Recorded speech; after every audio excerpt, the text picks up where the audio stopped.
we're going to be learning a technique called the ribbon pull.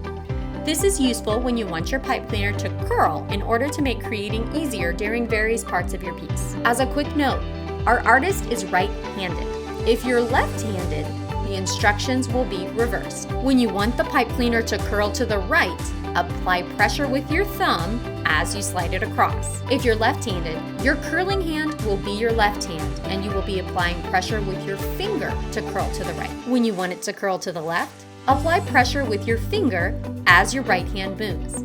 If you're left-handed, now you will use your thumb to apply the pressure as your left hand moves. The pressure is being applied with the nail of your finger to make the curl. Your dominant hand will be doing the curling.